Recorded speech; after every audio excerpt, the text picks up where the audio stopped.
Good morning. My name is Alan Schultz. I'm the Deputy Operations Trainee here on the Pack Trail Fire. I work for California Incident Management Team 10, and I'm going to give you a morning update on the current situation.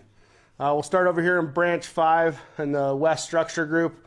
They are continuing to work in the Grevant River drainage, improving defense systems on points of on structures and point protection areas that we have identified.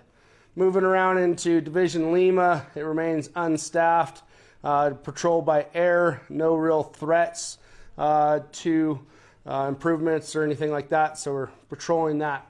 Moving around into Division Mike and Bravo, same thing, been in patrol status. We'll keep sending folks up there just to keep eyes on anything. Nothing on the perimeter that is posing a threat at this time, so we're just continuing to monitor that area. Moving around into Division Delta, crews are continuing to look for opportunities to keep working in this area and identify areas where we can shorten the confinement strategy that makes sense with the weather and fire behavior that we are experiencing. So today they are looking at where the fire came down to the 540 road. There may be a little 40-acre piece that if they have the right conditions today, they may try and burn out down to the 540 road just to kind of secure that better should we see extreme winds again and fire behavior. But they'll be looking at that either today or tomorrow and basing it off of conditions that they're seeing in the weather. Moving into the structure East group. Again, continue to have a presence in here should the fire get active, but we are shifting quite a few of our resources back over here again to the Union Pass to start to prep that in case the fire does decide to make a good push again from Division Juliet in that direction. Yesterday we extended the road closure out towards from the Moon Lake Road out to DP 160. With the fire activity, we felt that we needed to increase that size for firefighter safety as well as public safety. As well, we were able to get some fixed wing retardant around Cow Creek Camp and as well as the Harrison Cabin area. Normally we use single engine air tankers, which give a little bit less footprint. However, the wind conditions yesterday did not allow us to use those. We were able to utilize large air tankers and very large air tankers and split their loads so that they didn't have as much of an impact, and we're able to concentrate it around those areas to protect them.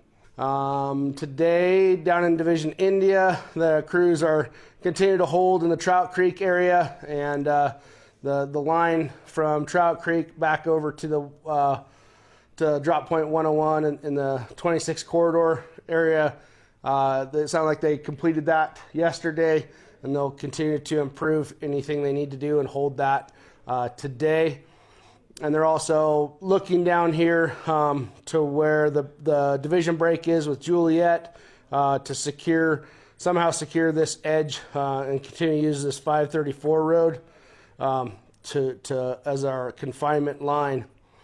Moving down into Division Juliet, yesterday we had that fire push and run about 2 miles up here, and then it got into a large meadow system, and aircraft was successful in stopping the forward rate of spread of that, and sounds like night shift got in there and it held in that meadow overnight and does not appear to be wanting to move out of that today.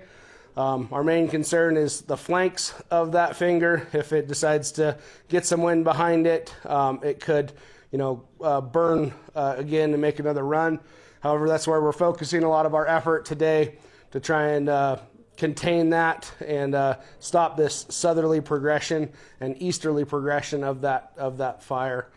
So today for weather, we're expecting about half as much wind as we had yesterday as far as wind speeds. So today should be better conditions for being able to get in there and work where it is safe to do so.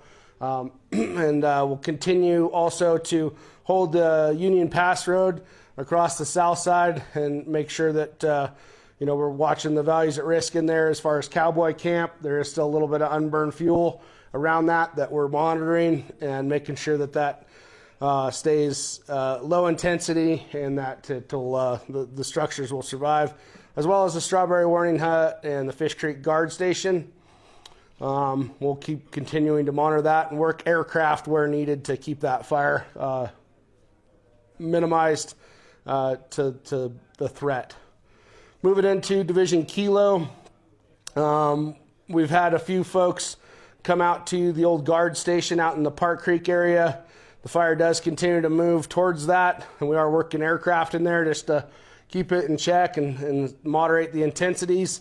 And we have went in here and did some structural protection, and that'll be one of our priorities today to make sure fire doesn't impact that area. The rest of Division Kilo up here in Trail Creek does continue to spread a little bit to the west, but it's still into the wind, and there's just not real safe access to that. Once we come up with a better plan and free some resources up, we'll be trying to identify containment strategy and confinement strategy over there. That's it for today. Thank you.